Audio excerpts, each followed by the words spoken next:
ہمارے قارئین نے ہماری کتاب میں سے ایک کالم پڑھ کے سنانے کی بے انتہا فرمائش کی ہے۔ وہ کیا کہتے ہیں؟ کلام شاعر و زبان شاعر۔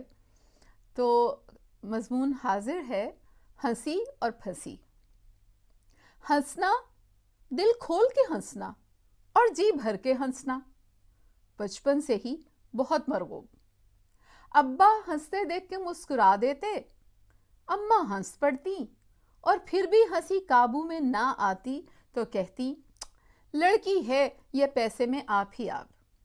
ہنسنے کے لیے کچھ خاص ہونا ضروری نہ تھا، کوئی بھی لطیف بات، کچھ بھی دل گدگدا دینے والا خیال، کوئی بھی وقت جو ایک معصوم اور سادہ دل کو چھیڑ دے، مسحور کر دے۔ ذرا بڑے ہوئے تو اس طرح کے الفاظ کانوں میں پڑے، لڑکیاں اس طرح نہیں ہنسا کرتیں، ایسی لڑکیاں بہت بد تہذیب سمجھی جاتی ہیں، لڑکی کے ہنسنے سے لڑکے غلط مطلب نکالتے ہیں۔ ہمارا چھوٹا سا دل اور دماغ اس صنفی فرق کو سمجھنے سے قاصر تھا، سو ہنسی نہ چھوٹی نہ چھوڑنے کی کوشش کی۔ کچھ اور بڑے ہوئے تو پتہ چلا کہ کافی لوگ ہماری ہنسی کو پھنسنے کے خانے میں ڈال چکے ہیں اور اب باری کے منتظر ہیں۔ تب بھی کمزور عقل کے پلے نہ پڑا کہ ہم تو اپنی روح و جان کے تقاضے پورے کرتے ہیں، اور آخر ہم کہاں پھنسنے کے لیے تیار بیٹھے ہیں؟ اور کون ہے جو ہماری ہنسی کو دعوت سمجھتے ہوئے اختیار اور جبر کی کنڈی ڈالے بیٹھا ہے؟ زندگی کا سفر آگے بڑھا، پدرسری معاشرے کی تلخ حقیقتیں دیکھی، وہ معیار دیکھے جو صنف نازک کے لیے علیحدہ سے تخلیق کیے گئے ہیں۔ ارد گرد ہزاروں ہی کردار تھے اور بے شمار فکرے سماعت تک پہنچے۔ عورتیں منہ پھاڑ کے نہیں ہنسا کرتیں، مردانے تک عورت کے ہنسنے کی آواز نہیں جانی چاہیے۔ محفل میں منہ پھاڑ کے ہنسنے والی عورت بری عورتوں کے زمرے میں آتی ہے۔ مرد متوجہ ہوتے ہیں، زیادہ ہنسنے سے دل مردہ ہوتا ہے۔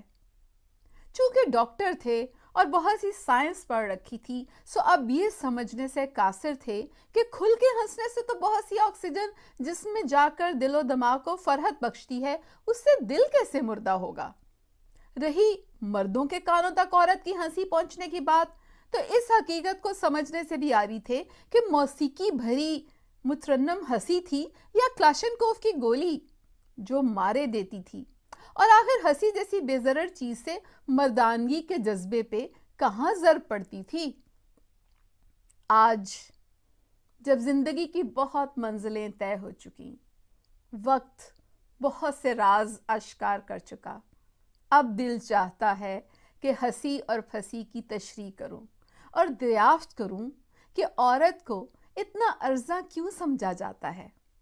ہنسی ایک فطری جذبہ ہے، ویسے ہی جیسے کہ رونا، اداس ہونا، خوش ہونا، بے چین ہونا یا مطمئن ہونا، اور یہ جذبات بغیر کسی صنفی فرق کے حضرت انسان کو عطا کیے گئے ہیں، زندگی کی اونچ نیچ سے نبرد آزما ہونے کے ہتھیاروں کے طور پہ۔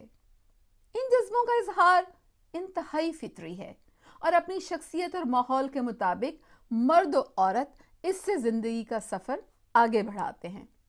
پھر ایسا کیا کہ ایک فطری جذبے کو کسی پس پردہ بات کا اشارہ سمجھ لیا جاتا ہے؟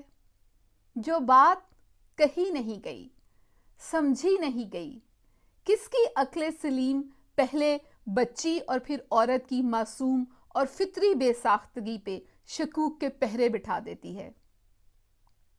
اے ہمارے معاشرے کے عالی قدر جناب، آپ اس قدر نرگسیت کے ڈسے ہوئے کیوں ہیں کہ آپ کائنات کی ہر خوبصورت، زندہ اور توانائی سے بھرپور چیز پہ صرف اور صرف اپنا حق سمجھتے ہیں؟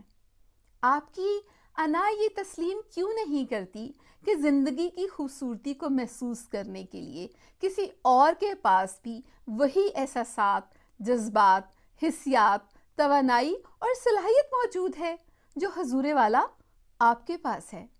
آپ کو یہ کیوں محسوس ہوتا ہے کہ زندگی راجہ اندر کا اکھاڑا ہے اور ہر عورت داسی بننے کا ارمان لیے دل ہتھیلی پہ لیے گھوم رہی ہے، آپ کی توجہ حاصل کرنے کو 16 سنگھار کیے ہوئے ہے۔ آپ کیوں اپنے آپ کو یہ یقین دلا دیتے ہیں کہ اگر کوئی عورت مسکرائے گی یا ہنسے گی تو یہ ایک اشارہ ہے آپ کی وحشتوں کی تسکین کے لیے؟ یقین کر لیجئے، عورت کے اندر بھی جہاں آباد ہے، ایک ایسا جہاں جو ہنستا ہے، کھلکھلاتا ہے، پر نہ پھنسنا چاہتا ہے اور نہ پھنسنا۔ عورت کو بھی زندگی کی لطافتیں، رعنائیاں اور دوستوں کی محفلیں ایسے ہی محظوظ کرتی ہیں جیسے کہ آپ حضور کو۔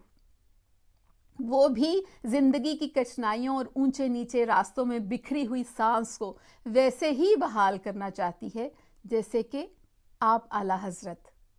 شکاری کا کنڈی ڈالے پھانسنے والا جال اگر عورت کے اندر سے اٹھنے والی آزاد ہنسی کو چارہ سمجھتا ہے تو ہم اس پہ سوائے ہنسنے کے اور کچھ نہیں کر سکتے۔ ہا ہا ہا۔ لیکن دل اور دماغ پہ چھائی اداسی کیسے چھٹے گی؟